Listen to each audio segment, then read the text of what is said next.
Tubashimira ko mudukurikira muri benshi. Aho muherereye hose hirya no hino ku isi muzi icyitwa ubuzima. Impamvu turi hano ku isi ni uko iriho ubuzima. Ariko ubuzima tubayemo hari ibyo dukenera. Dukenera ibihekane bibiri. Ibyo bihekane bibiri iyo bivuze tubona ikindi gihekane. Igihekane rya n'igihekane nkwa. Nyuma yaho ibi bihekane biramutse bibuze uhura n'igihekane pfa. Gusa ngo umuntu aramutse abonye igihekane nkwa yabaho igihe kirekire kuruta uko yafata igihekane rya gusa.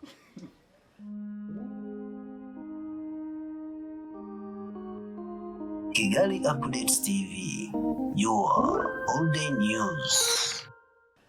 Reka uyu munsi twibande ku binyobwa, kunywa, igihekane nkwa, abanywi, abasinzi muhita mubyumva cyane, n'abandi bantu bakunda ibintu bikonje muhita mubisobanukirwa neza kundusha.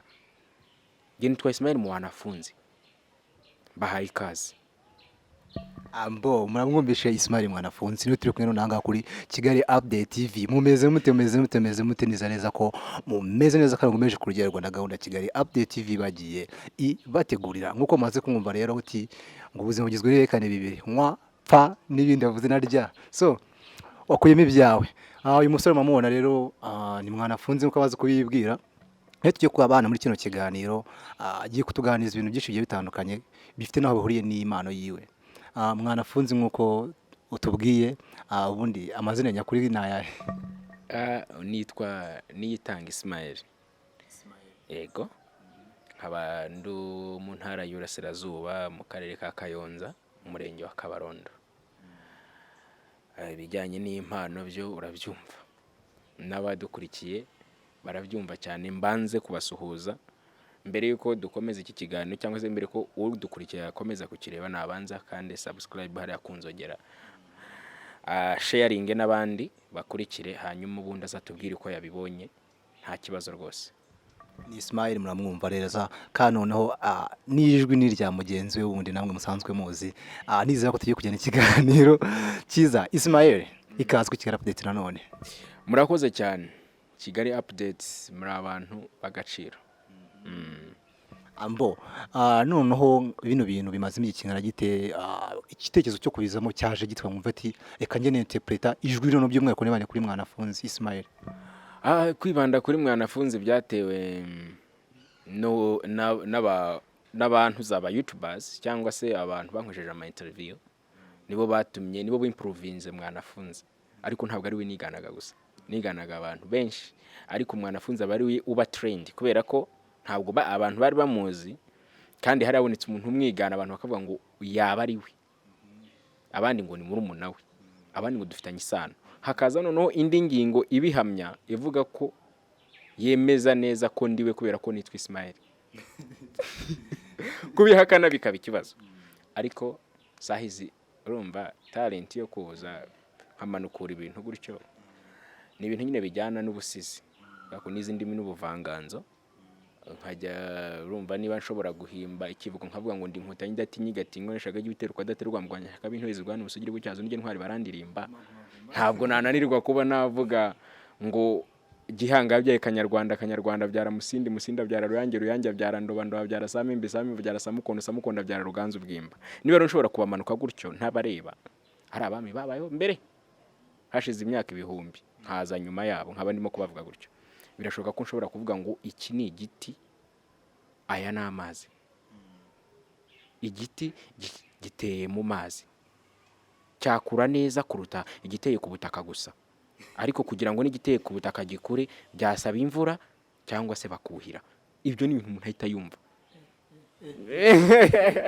Guys, ntabwo byoroshye kabisa. Beta binahura koko biruvuze beta biganura muri nyuma. Abenshi tuzi bakora ibintu nk'ibi ngibi cyangwa se nk'amagambo uvuze akishe kunze kwifashisha impapuro n'ibintu baba bateguye banditse. Wowe uri kuvuga ibintu nk'ibi ngibi nkuko utangira ngo bivuga na ahantu hamwe ari kubikura, ntabwo ufite ubwoba ko ushobora kuba bivuga ugakora amakosa bese ukaba wavuga ibintu bidafite naho bihuriye. Mvuga ibintu bihuye kubera ko iyo ndimo kugikora cyangwa se ndimo kukivugaho ubwonko bwanjye wagira ngo mbese mba natumye agace kamwe harugura kandi epfo, hanyuma tukamanura ingingo neza ku murongo ntaze kubusanya. reka nze nongeye ndashaka kugira ngo nimutestinge numve ko ibyari byo. Sa nkuvuga ku rurabo twumve. ururabo nkubwire ku rurabo urashaka ururabo okay mukanya ndava ku rurabo nanjye ndihitiramo icyo nkubwire. Buri munsi muhura nazo, muhora muzibona, mubana nazo mu nzu ndetse muraturanye. N'aha twicaye urimo urazibona. Ziteye zite, zikura zite, zibaho gute, zaje gute ubundi mu bantu kugira ngo babane nazo bazitandukanye n'ibindi biti bisanzwe. Ni ukubera ko ari nziza se kuruta ibindi biti. Indabo hari zitarusha impumuro n'igiti cy'indimu, ariko uyu munsi indabo zabaye indabo. Mu bukwe hari indabo, ku kiriyo hari indabo, muri anniversaire hari indabo, mu gutera ivi hari indabo, ahantu hose hari indabo. Bigaragara neza ko ibi bintu byose bibera mu bwonko bwa muntu, ariko ururabo rusobanura ibintu byinshi. Mu kababaro rushobora kutubera umuvandimwe udufata mu mugongo, tukarurebaho rudekoye ku muntu wagize ibyago, tukamenya yuko tugomba kwihangana. Twarureba mu birori tukanezerwa, tukumva yuko aho hantu hari hameze neza. Uzumva abantu bavuye mu birori bakubwira ngo hari hadekoye neza kubera ko hari indabo, ubwo bavuze indabo. N'ahantu wicaye kugira ngo hase neza, uramutse washyize indabo ntabwo waba ubeshye. Ushaka kumenya ibindi byinshi nyuma y'indabo. Nitwa Ismael MWANAFUNZI. Guys, mtiba afite impano sinzi aho yabaga kera hose, ahubwo cya kigo nawe kimurebe kabisa kimwongereho. Bajye bafatanya ari babiri ndakeka hano n'umusaruro wakwiyongera. Aho ngaho haba hagiye gukongoka, ntabwo ari ugushya gusa. Byaba bihinduye isura wa mugani watewe. Kiriya kigo rwose nizere ko kiza kuba bamwe muri bo bagize ubwo buyobozi bazareba iki kiganiro. Barandeba barampa nubwo yacitse mu banyarwanda, ariko nta wabura kuvuga yuko ikigo icyo ari cyo cyose kiguhaye akazi mu itangazamakuru kikwizeye ntabwo wagitenguha. Kandi byaba ari byiza ubu byazamuka, kuko urumva nashobora kuvuga ibintu gutya nta bushakashatsi ndakoraho cyane, kandi nkabivuga ukumva ko birimo ibyo ndi kukubwira uko ubyumva. Naba motivational speaker mwiza cyane rwose. Biranira kugaruka inyuma nibaza ati nirijyane no hamenye ko uzi ibi bintu cyangwa ushoboye ibi bintu byo kwigana se. Ingibi nabisobanukiwe mu mwaka wa 2 secondaire. Nageragezaga kwigana abarimu, abayobozi b'ikigo, nkamwigana ukumva niwe. Ubu abavandimwe banjye keretse wenda nkabakeya barimo baniza amajwi kubera wenda kubyibuha, ariko bose nakicara hariya nashobora gusuhuza mu rugo mama ntamenye uje. Ubu abatereta ushobora gufata nk'umusheri wa mukuru ukamutereta neza namenye. Bose nkamubwira kumva niwe. Nizere ko ibyo atari iringiri. Byajye si iringiri da. Urumva rero ni ibintu biza gutyo. Ariko reka mbabwire ku mata ubundi dukomeze. Twinjire noneho mu bindi bisesenguye ku buryo burambuye. Kigali Updates hejuru cyane twende.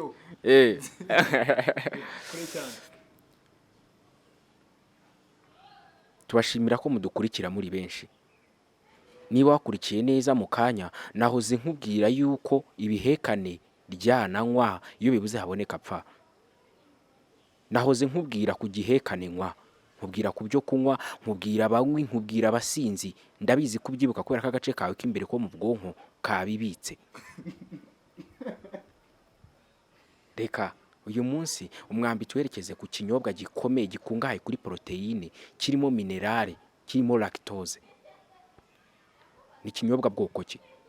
Umubyeyi w'abana, inkunga y'ingoboka ku babyeyi bakibyara, umuvandimwe w'abana b'imfubyi babaye imfubyi bakivuka, imfura cyane ku basaza n'abakecuru. Mu Rwanda muzi neza ko hagezweho hakabaho gahunda yo kugira ngo bakwirakwiza amakusanyirizo. Dile, amata, milk. Aya ngaya ni isoko yo kubaho neza, atunganya umubiri kandi ni isoko yo kugira uruhu rwiza. Ese wari uzi ko amata ibinyabutabire dusangamo ari ingenzi? Dr. Hiroya Kadokawa ni umushakashatsi ukomeye wigisha muri kaminuza ya Maguchi mu Buyapani. Yanditse ibitabo birenga 40 kandi ibitabo bye byaribwe n'abantu barenga 4,000. yakorewe ubushakashatsi muri laboratoire ya Saoyane NUS mu Buyapani n'ubundi. Yavuze yuko amata lactose dusangamo iri hejuru cyane ugereranyije no mu bindi binyabutabire no mu bindi binyobwa tunywa. Yavuze yuko amata nguramutse uyahaye umwana yaba insimbura mashereka ku rwego rwo hejuru ugereranyije n'ibindi binyobwa twaha umwana. Ubwo wahise ubyumva neza wiri guhata umwana ji kuko kumuhata amata kurusha ibindi. Uribuka gahunda ya gira inka munyarwanda yatangijwe yatwambukije urwobo rukomeye cyane. Yatwambukije urwobo rwa bwake, itwambutsa urwobo rw'igwingira ry'abana batoya, itwambutsa urwobo rwo gusaza imburagihe. Shaka kumenya ibindi byinshi nyuma ya gahunda ya gira inka munyarwanda. Nkwibutsa neza iki gitekerezo cyazanywe kubw'icyifuzo cy'umukuru w'igihugu nyakubahwa Perezida Repubulika Paul Kagame. Iki gikorwa cyakozwe neza cyane ku buryo na n'uyu munsi kigikomeje kandi umukamo wiyongereye ku rwego rwo hejuru ugereranyije n'indi myaka yatambutse. Nitwa Ismael Niyitanga, ndabashimiye. Mwanafunzi rivuyeho Kubera ko shora ibi ngibi mvuze ntabwo ari ibya mwanafunzi, kugira ngo abantu bitandukanye bataza kugira ngo mvuze ibya mwanafunzi akavuga ngo buriya ngo yabiborotse. Oya, ibi ni ibyanjye. Nabyumvisha azi neza ko bitigeze bivuga neza ko atavuze amata. Niyo yarayavuze azi ko wenda gira inka munyarwanda itajemo. Byarabikunda mbese ntabwo mwabihuje bimwe. Anyway, leta binera kugaruka kuri iyi ngingo. Ibintu uvuga koko nana hano barabyanditse ku buryo ndabari ibintu bati imba bati ni munsi mfite televiziyo cyangwa se mfite akadocumentary ndi bukore kavuga ati ngiye kumesa nk'umunyeshuri wese kurajya mu kizamini nta kintu afite. Ntago wabisomye kuvuga ati ndabizi neza ko tebuze kunyisaba. Utatubeshye. Aya ntago nabisoma. Mbese nakubwira urabo ndusoma. Nawe wibeshye ukampa umwanya gato nakumanuka abantu badukurikiye bagahita bumva uri. Ariko ntabwo wenda aricyo cyanzanye. Bon, hari ibyo mba narasomye kuko ntabwo ushobora kuza ngo ubwire abantu ngibuye ngo umuntu wa hehe. Dr. Hiroya Kadokawa ni Umuyapani, arahari cyane rwose. Hiroya Kadokawa nabyandikemo arahita amwereka ubushakashatsi yakoze ku mata. Yagize uruhare mu bitabo birenga 40 kandi ibitabo bye nibura abantu babitwaye bajya kubisoma barenga 4,000 kuri buri gitabo. Yigishije muri kaminuza ya Maguchi mu Buyapani, akorera ubushakashatsi muri laboratoire ya Saoyane NUS. Arakongotse. Ibyo bintu so mugani wa Bruce Melody bari babizi. Nukuvuga ngo nasomye ku cyitwa amata. Amata ndi umutahira mvuga amazina y'inka, kandi nzi neza yuko inka nta umusaruro ukomeye. Abanyafurika turi ibisambo by'amata. Iyo umubajije akamaro kayo arakubwira ngo narayanyweye gusa cyane. Niwo mumaro bakunze gutanga benshi, ni ukuyanywa gusa. Ariko hanze za Polonye za hehe bo baragurisha 1/2 baragurisha gusa. Umva nukuvuga ngo niba unabireba ubu ngubu mu Rwanda tumaze gutera imbere kubera ko ntabwo tukiyanywa gusa. Hari amakusanyirizo barajyanaho bakagurisha bakabona umusaruro. Ubu hari umuntu ufite abana bari mu mashuri kubera amata, kubera umusaruro akura mu mukamo uva ku nka. Gahunda ya gira inka munyarwanda yubahwe. Yubahwe kubera ko ubu sahizi igwingira ry'abana ryaragabanutse. Ba basaza bagendaga imburagihe amata afite ikintu kiri navuze mu mubiri. So navuze nti ubundi ko mvuga amazina y'inka. Inka mu mumaro ugira kutanga umukamo bimeze bite kwisi. Ninjiramo buri hari litiro ntavuze narasomye. Abantu bajye bumva yuko ntaza ngo mfe guhurutura ngarahimbyo ya hari ibyo mba narasomye. Kandi noneho hakaba n'icyo bita inyurabwenge, gushyira mu nyurabwenge ukumva ibintu kavuga uti niba twarageze uze kuvuga ngo bwacyuye ihinduye urwobo. Noneho amata gira inka munyarwanda bayikira rwambutse urwo rwobo. Bari ijambo ryumvikana neza cyane kuruta kwavuga ngo bwake ntage igihe hari kubera amata ngo kubera gira inka munyarwanda. Ijambo rimwe iri bujyana ibintu byose bijyana na yanganzo rero y'ubuvanganzo. Biranira kwibaza ikibazo kigira giti akenshi twakunze gusanga abantu bakunze kugira aho bahuriye n'ibintu nk'ibi ngibi. Bene bagiye biga ibintu by'iki n'ubuvanganzo n'indimi. Ibyo bintu none ni ihe sano iba hafi yabyo n'abantu baba barize itangazamakuru ku buryo uvuga ati ko usanga sinzi neza mba abantu bafite izo mpano nk'izo zawe abenshi batagaragara nyine bazigaragaza mu buryo bw'itangazamakuru cyangwa se hari ubundi buryo bazigaragazamo ko wenda na festival tuzi abantu bigana yabaye ngo yateguwe abantu benshi twagiye tumenya bafite ubwenge cyangwa se ubuhanga mu bintu nk'ibi bagaragarira mu itangazamakuru bari abanyamakuru cyane cyane bakunda kuba ari nk'abanyamakuru cyangwa se bafite abari na media nshaka kumenya noneho isano ifite naho ihuri n'ubumenyi nk'ubu ngubu ubumenyi bwinshi bushingiye kuri siyansi kandi ibyo ngibyo bavuga mwize bamwariza ubugerekeranye n'ubuvanganzo isano hagati y'ibyo bintu byombi ni iyihe ni ukuvuga ngo ubuvanganzo bwo bwubakira nyine ni ku bisigo ubusizi inganzo nyabasizi inganzo mbese ibintu bijyana no guhimba ibyivugo imivugo y'ibisigo ariko noneho wa mugani nijya kuvuga amata ushobora gusanga nyine wenda ushobora kuyasigira igisigo ukacyita amata ukayasiga rwose ugasiganuza ukavuga ariko noneho nugera mu bushakashatsi ugiye muri scientifique ubwo rero nujya muri scientifique urazana imibare noneho ibyara ubuvanganzo birahindutse urazana imibare so imibare twagize gute imibare ndatekereza yuko uretse wenda ko bafatira mu wa kane hejuru muri level ariko hasi imibare turayiga ku buryo ntananirwa umuntu wananirwa gusoma 1,400,000 se yaba ari uwahe naguciye mu ijambo hari nk'ibintu tugiyemo za lactose tugiye za minerale sinzi ibintu byinshi bigiye wongeramo proteine ibyo bintu mu byerekeye n'ubuvanganzo cyangwa se ibyo nzira ayo mashuri bigishamo ibyo bintu by'inuza by'indimi n'ibyake n'ubuvanganzo ibyo naho bigaragaramo rero ahantu ufata izo pourcentage z'aba minerale n'ama lactose ukaza ngiye karamo mfyuzi ngo kandi impano no kuvuga ngo impano kuba ufite impano kandi abantu bagiye bumva ngo abantu ntibakumve ngo science ni y'aba scientifique gusa oya ntibakumve ko n'ubuvanganzo ari ubw'abantu babwise gusa hari umwana uri mu wa kane secondaire urimo kwiga ubuvanganzo uzi imibare kurushuri mu mibare hari uri mu mibare urimo kwiga imibare uzi icyongereza kurushuri mu buvanganzo ubwo biremeza neza ko hari abantu bari mu buvanganzo bazi science hari n'abantu bari muri science bazi ubuvanganzo urasubijwe cyane asubijwe Ismael wenda umaze kuducisha mu byishyana nyine udusobanurira isano hagati ya siyanse ndetse n'ubuvanganzo ndetse ngema n'akandi kantu k'ingenzi cyane tuvuye ngo impano birumvikana kandi niyo ishobora ituma ukora neza ibintu uko bikora muri ubu buryo babikozemo none birasubira inyuma nibaza ati nkawe Ismael ibintu urabikoze nibyo ariko mbere yo kubikora usanzwe umva Ismael MWANAFUNZI cyangwa gusa n'abantu babikubonye bati uvuga nka Ismael sobanurira abakunzi ba Kigali Updates TV n'abanyarwanda Ismael MWANAFUNZI namukurikiranye ifite imyaka 16 kuzamura ubu ufite ingahe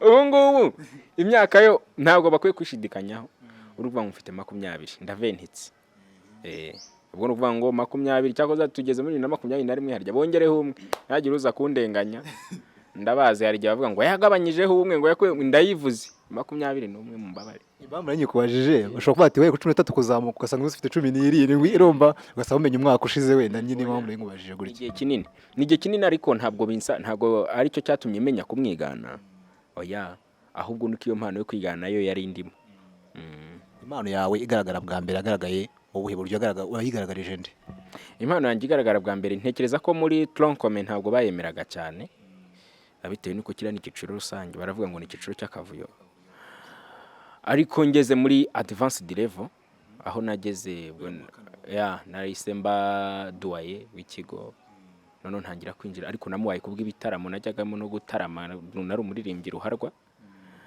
hanyuma rero nza kugera ku rwego ibitaramo byanjye niganaga mukuru w'igihugu kuvuga ngo twajyaga mu gitaramo abanyeshuri ntabwo batahaga bavuga ati ataje ntabwo dutaha wiganaga mukuru w'igihugu uzi kumwigana wese ndamwigana cyane rwose gerageza oya please gatoya oya duhishurire gatoya amasegonda abicumi Kigali Updates munyihanganire ibyo bintu bisabirwa uburenganzira wa muntu kumwigana kubera ko ntabwo wenda bataza kunyumva nawe ngo bumve wenda ngo ni ibintu bikomeye ni ibintu byoroshye pe namwigana hano imbere ya kamera ariko tujye dukunda gukoresha ikintu bita respect to his excellence kubera ko hari benshi bagiye bamwigana ijwi uburyo umwiganye birashoboka nshobora gusuza abantu wenda nkababwira nti muraho nkaba bakabyumva wenda, ariko nyuma yaho ubwo no kuvuga ngo aho nta nubwo mbivuze nandi munsi uhuza abantu urumva, nyuma yaho abantu bagasanga wakomeza kuvuga rimwe kabiri, uyu munsi uvuga rimwe, ejo ukavuga abiri, ejo ukavuga atatu, ukazashiduka uvuze ibitavugwa, cyangwa se abantu nanone bakabibona ukundi, kavuga uriya aramwiganira iki. Twagiye tubona abantu benshi, abantu bafite commentaire ku buryo bashobora kugusiga isura mbi bagendeye ku kintu gito babonye. Rero ntabwo ushaka kuzangiza ubusugire bw'igihugu ngendeye ku kumwigana mu bintu bitageze, cyakoza ahari ari ahantu runaka ahari nawe, hanyuma nkavuga umwanya wo kuba naganiriza abo bantu, nabaganiriza ntacyo, ariko ahibereye deja birumvikana kandi na byiza cyane burya iyo ukora ibintu ukajyana limite. Tugaruke kuri wenda kuri bazina wawe n'uri mwese mutwa Ismael, yaba kuzi cyangwa se ubikora gutyo ntabwo uzi neza nimba n'ibintu byawe ukora bijya bimugeraho.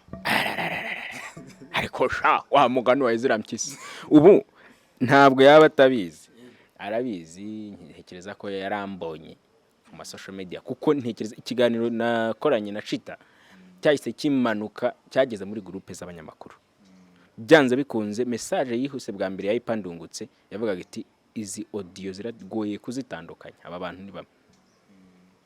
Nukuvuga ngo aranzi yewe icyari kitaragira wenda nuko tutari twahura ngo tuganire, ariko nabyo biri mu nzira birarangira vuba ahangaha. Ubwo ntabwo mbimeshoninze kugira ngo abanyamakuru batazanyirukanka nejo cyangwa ejo bundi. Oya abanyamakuru ndabaza, ariko ntacyo burya babonye biterwa n'uburenganzira bwa muntu, ariko burya itangazamakuru aho riva rikagera ryubahwe. Umunyamakuru ahava akagera, yaba umuhanzi, yaba umukinnyi wa filimi, yaba umuturage, yaba iki, twubakira ku itangazamakuru ryubahwe. Rero Ismael, ubona no kuva watangira iyi kariyeri yawe cyangwa se sinzi imbaraga ubikora nk'akazi cyangwa se ari agacamo guto ku ruhande ku byo ukora, ubona bimaze kuhindura iki ku buzima bwawe? Ntabwo birahindura ikintu kinini, ariko hari icyo byahinduye. Ubu ntabwo ushobora kugira imyitwarire, ubundi ikintu cyiza kiguhindura ni ikiguhindura imyitwarire. Ubu ntabwo ushobora kugira imyitwarire nsamazi, samare nagize cyangwa narwanye naranzwe n'imico mibi, kubera iki mba nimo kuvuga ntiryazina ndigendere gahoro. Niba abantu bamaze kumenya, ejo ndibazavuge ngo wa musore wigana Ismael MWANAFUNZI ngo tumusanze ahantu ngo arimo kunywa inzoga ngo yasinze, cyangwa tumusanze ahantu mu banywa tabi yanyoye imbere ya kamera, aho nambariye inkindi nkambarira induru hoya. Kandi noneho nkagerageza no kugendera muri wa murongo icyo ubundi icyo umuntu akubonamo uragerageza ukakigenderamo, kuko umuntu arakora wenda akavuga ati uriya muntu afite discipline. Niba ari umuntu abikubonamo gerageza rwose ntazegera abona yuko uri intuze uri rwasama.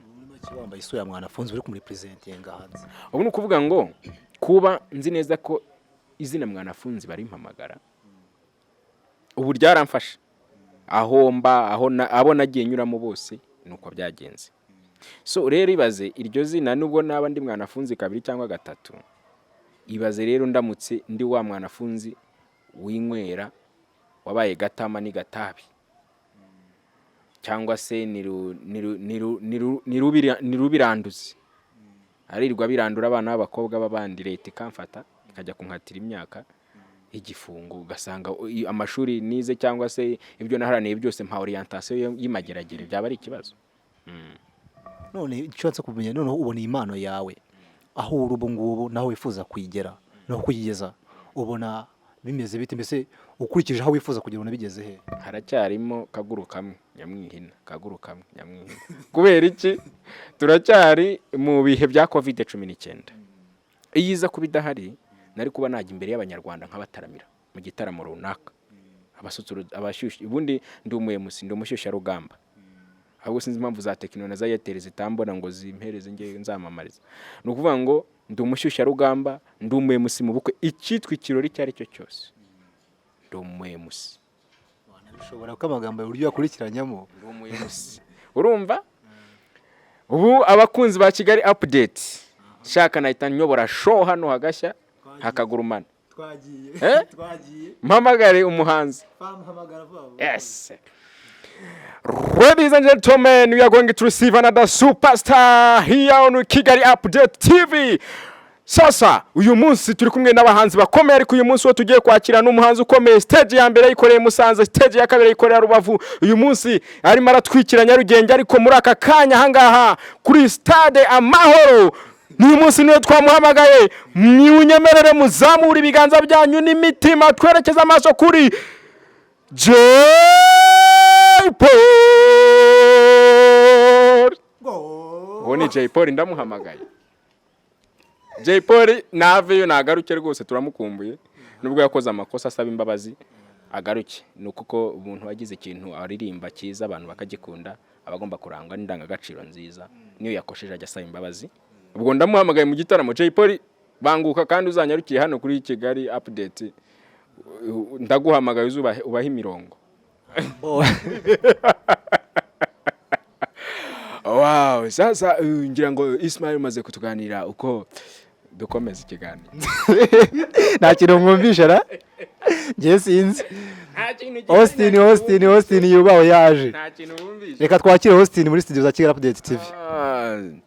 Yes, ngira ngo sinzi impamvu ugiye kunyakira ugiye kutuganiza ku ndirimbo zawe nshyashya ufite muri no minsi ya ugiye tubwiraho ugiye ikintu cy'abanyarwanda nyine imikorere ya mbese witkoze utekerezo cyavuye hehe mbese nyine ni wowe butumwa bw'abanyarwanda. Indirimbo nshyashya nahereye ku abazi Moze Radio, ya inshuti yanjye twagiye turirimbana dukwana hariya mu Bugande, twariganye gusa ndibuka ko njya kuri recordinga najyayo radio Moze Radio twavuganaga buri kanya kuri ko, ariko ikintu cyambabaje giteye agahinda. I'm so sad cyane kubura Moze Radio, karagahinda gakomeye n'ukuri.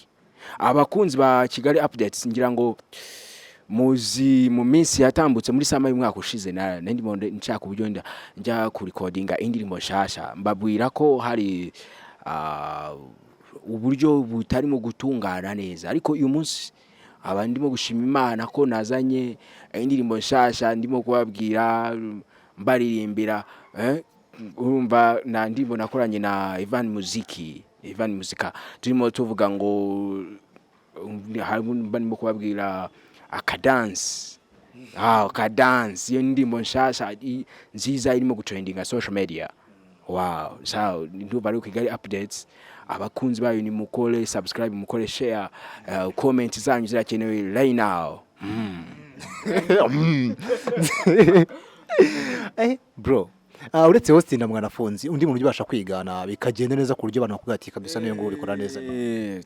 Ndeka rero ngira ngo murabizi ya makipe si ubwa mbere abasifuzi bakunze kugaragaza amakarita atandukanye, harimo ay'imihondo n'ayatukura, ariko mbona Madrid bashaka kwigaragambya, basore ba Barcelona nabo bacecetse. Reka turebe rero umusifuzi Mike Dina azamura tariya taroya aramuhereza, yitwa Javier Mascherano. Reka turebe ari isaza rero Sergio Ramos bahita bamubwira bati we gisiga tuza. Anyibukije umukinnyi bita Ivan Zamorano wambaraga nimero 1 uteranyijeho ngo yarwanyaga Ronaldo ko yambara 9. Ubwo hari mu myaka yatambutse. Reka tuyaragiye yitwa Cristiano Ronaldo atanga pass umupira uhita ufatwa na Marcelo asubiza inyuma, ibintu bisubira inyuma, ariko bari abasore ikipe Barcelona babi we uwo bamwita Muramira Regis. Big up kuri Muramira Regis kabisa, urumva ko umuhungu yaragufatiranye Regis. Reka tubashimire inshuti bakunze muteze amatwi televiziyo Rwanda, ikintu nkwanya ku Kinyarwanda mugizeho nanjye bienvenue les dames tous mu karere ka Kayonza hano murenge wa Kabaronda. Abaturage baravuga ko bashimira gahunda igihingwa by'ibigori by'inyongerera musaruro barimo guhabwa na leta, dore yuko bamwe muri aba baturage twasanze bameze neza ku biro by'akagari. Mugenzi wacu ufite na Maremi Maurice yarahatubereye. Uwo ni bienvenue les dames tous. Kigali numva kikoreye njye navuze n'ibyo mvuga byancanze guys, tubwihangane. Ari gihe hari umuntu kumvira gushobeye. Ntibikagushobere. Gusa ni ibintu byoroshye cyane, ariko sinzi niba ndaza kugaruka muri studio za XFM live kubera ko nabonye abatumirwa ari benshi. Wow, ni ku isaha saa 12 hano muri Kiss FM live. Turi kumwe hano n'abahanzi bakomeye n'aba celebrities muzi cyane mu Rwanda. Sasa duhere ibumoso. Ndagira ngo ubwire abantu abanyarwanda bari bamaze imyaka myinshi isaga 20 batakubona. Tubwire wabagahe. Yeah, urakoze Austin. Ku bantu batamperukagana baga Chicago na narindi muri project nyinshi urabizi ko abanyarwanda tuba turi hariya muri USA turimo guhangana n'ibikorwa byinshi states. So I'm sorry ku banyarwanda kuba bari bamaze imyaka bankumbuye gusa nagarutse. I was born champion. Yeah, wow, ngira ngo The Ben umaze kutubwira ko waje ariko mu ruhande rwawe hari undi muntu uhari. Sasa nawe ibwira abakurikiye Kiss FM. Diplomati 4 regime ya Kimangwema rupepatasanya envelope z'imizigo ku manywa sisuri tuma nibagirwa Kicukiro. Ya kuba yanjyane twagibirara kuru bari y'abakuru bubaha ntibyari gupfa ko hiyo ntabaha, but you surprise me. Yemwe ba je nibaza impamvu mutanyita mwarimu nta soni, you kill the judge mister, haha you guys make me pass it look after. Byatwisha kumenya ikibongoza mfata time ndatohoza sanze mushuka nawe cyinza mbakubita ingoma z'amakompla nshaka kubaca kimizo gukompoza mbasigire kimizo gufana burya amasaha n'ikibarabaswa kuryo abona acuruzwa niko gusa yamamazwa. Wow, ngira ngo abakunzi ba Kiss FM live mwe murumva turi kumwe na Diplomat, turi kumwe na The Ben. Sasa muri sama y'umwaka ushize last week mwari mufite indirimbo nshasha yitwa Karibu Sana. Abakunzi bacu baraza batubwire Kiss FM allo. Wamwumvise The Ben. Sasa ikintu gira The Ben kimwe. Sasa. Arayera kongotse. Ayiwe muzo umwuka. Yes. Yeah. My godness. Ibi ni iki? Ako se bihita bituma nibaza hari undi muntu muhuje impano sinzi muhuje impano neza ko harimo umwihariko. Uri Mwanafunzi ariko ndi witwa Chita. Uyu musore ko numwe mujye gukora ibintu bimwe. Ibintu mwabiganiriye mu biziranyeho konzi mwana kwa nyine ikiganiro. Oya mama ntabwo twabiganira kubera ko njya gukora ikiganiro nagiye gukora ikiganiro nigana. Ngiye kwigana Mwanafunzi. Yes, ariko ntabwo bivuze ko nabo ngabo ntari imbaza batandukanye. Yeah. Umuntu maze kubikora se nanga Chita bimaze imige kirekire. Kuba mwaraganiriye kumva kuko nayo n'umuhanga muri ibi bintu akumva uburyo nyine ubikoramo. We nka feedback kuri wowe yaguhaye ni yihe mu muganiro? First of all, feedback nziza iyo nkunda umuntu unyankuraje. Yampaye courage, ambwira bimwe myitware ngomba guhindura, ibyo ngomba gukora, ibyo ngomba kugendera kudacika intege no gukora cyane bitanga umusaruro. Yes, icyo nicyo kintu. Ni impano nziza mpaye kandi rimwe iri zina riraha kubera ko Chita nawe yabigize mu ruhari. Buri munyamakuru wese, yaba Julius Chita, yaba Patrick wo mu Runana, Sibomana Aime, yaba witwa Aime Boy wampuje nabo. Bose buri muntu wese twagiranye ikiganiro kuri YouTube kugeza size kuri Kigali Updates bafite uruhare mu izina ryanjye. Wow, biranshimisha ko uravuze n'uwese Sibomana Aime mu kingo gishize yararahanga nawe kandi nayo tumusuza aherere kandi nawe yumve ko bamuzirikana. So ni byiza cyane. Mwanafunzi twenda dusubiye inyuma gatoya wenda twagiye twihutiye cyane ku mpano yako twibagiye no kuvuga wenda kuri ubu busanzwe muri no minsi ibintu bya COVID-19 watugiye kuyiza ibijyanye n'ubuvanganzo. Uretse ibi ngibi kubikora ko watubwiye ko bitatajya kubyara umusaruro ubaye hute utunzwe n'iki? Nagaterera nzamba kanyina wa nzamba wahura na nzamba mu mpinga ya nzamba ukamubwirira ngo nzamba niba ngo mugire gute mu byuzuze. Ni ibintu bikomeye kuko niba generaje Kigali ndi umuyemusi w'ubukwe nari mfite kiraka cy'ahantu kiri bunyishize 180 dote gusa nari maze kumenyekana isango yanjye wenda singiye kwivuga ngo mvuge ngo ndabiza ariko ndagerageza numva niba nari ngiye gukorera ayo mafaranga ndimo guhanagura agakweto numva ngo ejo guma mu rugo kandi no bitangira byari biteye ubwoba. Umva maze kumenyera COVID yaranshegeshe yaranyirukankanye buri abakunzi ba Kigali Updates baraza kundemera ndabizi ariko ubuzima ukuntu buhagaze nyine ntabwo ari neza ariko nanone si nabi birimo hagati nkuko abandi bantu bose bimeze. Ntabwo najya kuvuga ngo urabona ngo biri hasi ngo birigize ntibiri hasi ntibiri no hejuru, ni barabara gutyo, birasimburana, ejo bikaza ejo bikabura, ariko nyine ugereranyije n'iterambere twashakaga ryaradindiye. wari umaze kutubwira ko ibintu ni hasi no hejuru, nyine numva ko biracyabaransa, ariko se uretse no kuvuga kuri umuyemusi, nta bindi mikorere ufite ku ruhande yindi ushobora kuyikwinjiriza wenda, cyangwa se n'ibingi byatangiye kukwinjiriza already ku buryo hari nk'amagahunda uburyo ufite abantu wenda, nubwo bivuze nako uri umuyemusi w'ubukwe, kino gihe ubukwe burimo burakorwa wenda ugakorwa n'umubare runaka mukeya w'abantu, nta bintu biraka nk'ibyo ngibyo waba ufite muri ino minsi, ukajya kuba MC se mu bantu 15 20 yawe bariye musengero yawe hataboneka umuntu wo mu muryango akavuga ngo ibyo bintu nzabibakorera, kandi nta kindi abayobora, buri ubaye MC w'amafoto gusa, bateka twakiriye ngo ni ukwakira amafoto bavuga uti reka tubasabe ku ruhande mugane pfo n'ibyo. Ntabwo ikinyarwanda cyo kibuze kumvikana, babikora n'iminota mike kuko abenshi amabwiriza bayarengaho. ubu ngubu uzi gusabira umuntu umugeni, uzampamagare nkwereke uzampamagare tugende rwose. cyangwa unsabira umugeni, cyangwa unsabira umugeni, nsabira umugeni none nkusabira umugeni, mfite girlfriend nyine, kandi abizi ko warebera iki kiganiro, cyangwa umunsabira gato cyane.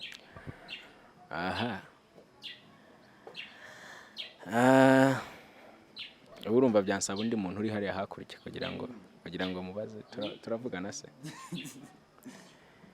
Amagambo yawe uravuga uramenye udacuri ku muco, abantu badukurikiye babyitege muri pariti ya kabiri, bashonje bahishiwe, uzaba wanamuzanye. Ariko ngewe gusaba urwego rwo kuba nasaba umugeni, gusaba ndabizi, no kujya imihango yose y'ubukwe bwa kinyarwanda ndayizi, ariko ntabwo nshobora kujya gusaba umusaza ufite imvi z'uruyenzi, nabanisha umuco.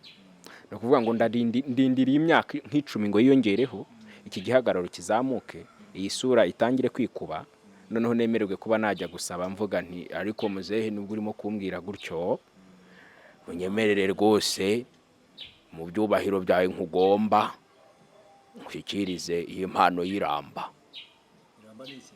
Iramba se ntubyumva? Impano y'iramba nyine ni impano nziza ituma iminsi yicuma. Hanyuma rero urumva ijwi ry'umusaza ndanarize kameme, wakwigana nk'umusaza, yaba umusaza uko yaba ameze, yaba urembye, yaba umuzima, yaba ugira ate.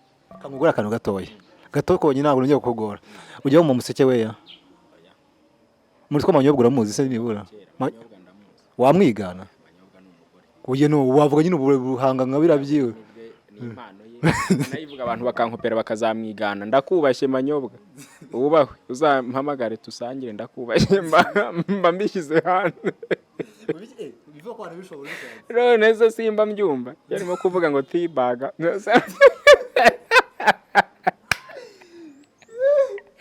Ariko bana we, Kigali Updates ibintu mufite hano ntabwo bibaho, niko mama kurikira nabi cyane. Uvuze tibaga umwe muri prison break, kuri tibaga aramuvuga cyane rwose. Gusa atodia it's a peak production alongside Yakuza. Urumva ni peak ngo ubyihishe nyuma alongside, buriya peak agira ikuntu abivuga ngo alongside ubyihishe nyuma wo ni Yakuza. Yakuzaza. Wenda uvuze kuri pike n'abana bayakuza ko sinshaka tubinaganiraho cyane. Cyangwa ubwo hakunze kugaragara muri kino gihe mu Rwanda, si muri filime gusa, ugasanga abantu bakora umwuga umwe muri kariyeri imwe bakunze kugira imitwa ama rivalries, urumva cyangwa se guhangana hagati bwabo, ugasanga no bise binarengana n'ubunyamwuga, ugasanga bisanga no byagiye byarengereye. Impamvu bivuze nuko nzi nawe ufite mugenzi wawe mukora bimwe, wenda sinzi neza ko ari rival wawe, ko mufite respect mugombano hagati yawe nawe, ariko se ubundi baboneye bino bintu koko hacyo byongera muri entertainment, ko ufite umuntu wawe nyine muri rivalries wawe muno mugahangana bikagera no murenga urugero. Hano muri industry cyangwa se muri showbiz n'abantu benshi, bivuze ngo uzarya n'ushoboye gukompeta. Urumva Yesu nyine yaragiye Kana ari kumwe n'abasangira ngendo be, nyine bahita bamusaba ko kumwe bakaraga karawundi, Yesu yaratwikaga. Urumva ijambo nk'iryo ngiryo dushobora kuryitaho urumva bamwe turarikunda kimomo kirabiranya ariko ndatwika mwa urumva tukamushyigikira abandi no bakiyumvira atodi it's a pick production alongside yakuza bakanogerwa ariko icyo bita competition ahantu hose Kigali Updates izahangana n'ayandi macano n'ayandi ma TV ariko abakunzi bayo ntibazayivaho kubera yuko bayisebeje cyangwa bavuze yuko yarangiye nuvuga ngo rero competition uzimenyereye azakora mpaka kandi uzimenyereye ntagazitinya bivuze ngo rabasobanuzi umwe agenda aje kuri televiziyo undi aje hehe banatongana hagashya mwishura umwana uwa mbere n'uwa kabiri nibo bahangana ntabwo uwa kabiri ahangana n'uwa nyuma reka we n'uwa mbere niwe bari kumwe nukuvuga ngo rero ababurana ari babiri ndabivuze abanyarwanda ntibantera amabuye bazanye byo guha ndabivuze iyo baburana ari babiri umwe abayigiza nkana harimo akana ahantu hakumbishije nyine tu harimo ubutumwa burimo cyane kandi ikiza buriya uwa mbere iyo yemeye akavuga ati kubera yuko mfite ubu bumenyi reka mbusharinge kuwa kabiri uwa kabiri nakavuga ati nubwo hari ibyo nzi hari ibyo ntazi nkeneye kuwa mbere bafatanya bakubaka ikintu gikomeye bagatsindira hamwe bose kubera ko iyo bahanganya ari babiri uwa gatanu ntabwo abonuka hangana najya guhangana n'uwa gatatu bakaguma mwihangana abanyuma bagasigara ntibagire icyo bamenye mfite ibibazo bitatu turasoza uzajya usubiza gusa nabyo kujya gukomplaininga ko mbikubaza bisubiza gutya biraterwa urasubiza ngiye ko ngiye kukubaza urakoze cyane turaza kuba tubireba ndakubaza ikibazo usubiza ariko byoroshye nisanga ari bikomeye ndaceceka izina rya girlfriend wawe ni irihe Nyirakamana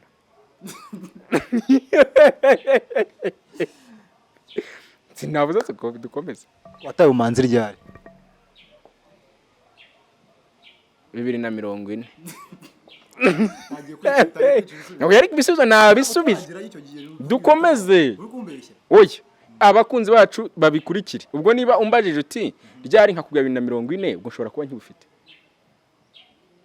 nese ntubyumva nta gitangaza cyaba kirimo ariko ko ntabwo ufite nyine kandi mubajije ryari oya nwese umbajije umwaka ntabwo umbajije ko icyo kintu gihari 2040 tuzajyayo urasiramuye cyane usiramuye nitwa nde Ismael aya ngibyo rwose ni isuku twatojwe nkivuka nkifite iminsi ine gusa wari waseba nuraseba guseba ni ibintu bihoraho wasebejwe n'iki bwa mbere mu ruhame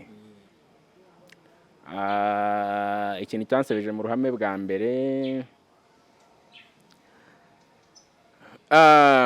ndibuka ko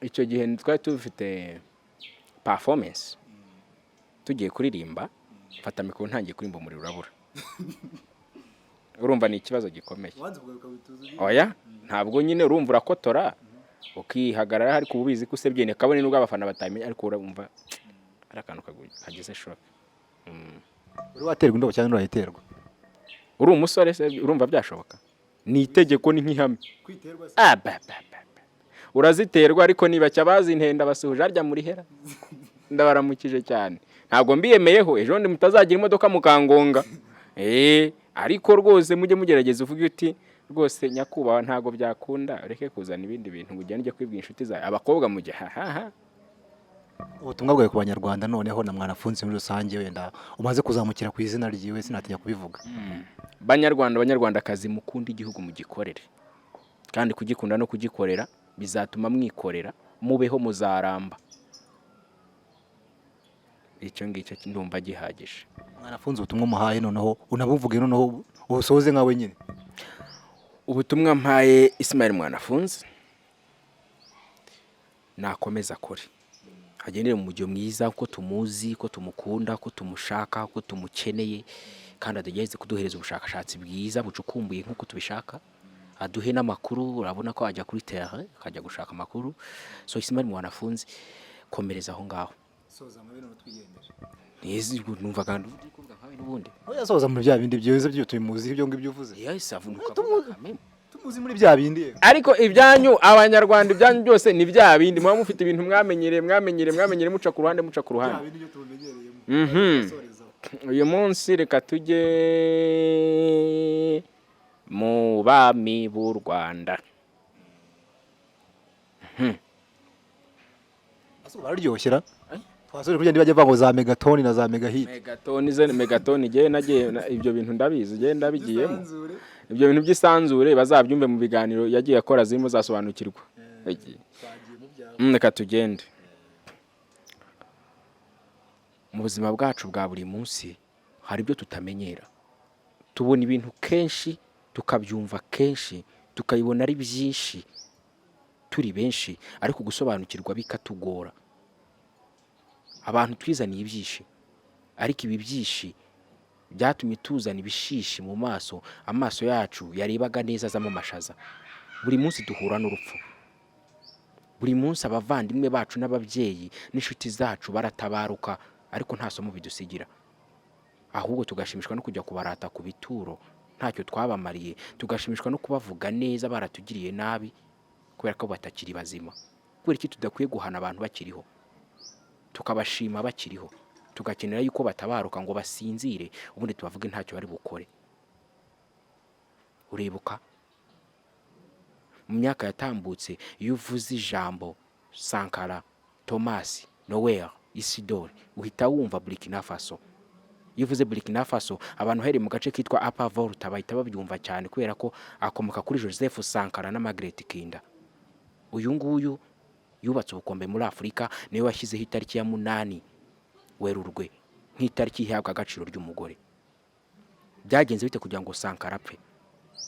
Yari yarakoze iki? Ni ikihe kintu yakoze kidasanzwe cyatumye atabaruka ariko agapfa yishwe? Yashyinguwe he? Umugore we n'abana babaho? Ese ibikorwa yakoze nko gufata imodoka zo mu bwoko bwa Benz Mercedes akazisimbuza zo mu bwoko bwa Renault 5 yabikuraga he? Gufata umushahara w'abakozi akawugabanya nawe ubwo arimo yumvaga bizamumfasha iki? Ushaka kumenya ukuntu Sankara byaragenze? Nitwa Ismael MWANAFUNZI. Ndabashimiye. Umuntu azanaciye ku kizakurikira. Ko ndakeka benshi mwatangiye kuryoherwa na story mugiye kumva kuri byagenze. So guys bro wakoze cyane kandi nuko turagushimiye kandi nzi neza ko n'abakunzi ba Kigali Update buri kimwe cyose bavuze bakinosa ahantu kandi bafite no kubagomba kugukurikira bagusaga he ubwo sasa kuyabona gukurikirana. Ku mbuga nkoranyambaga Facebook ni ibendera ry'urubyiruko.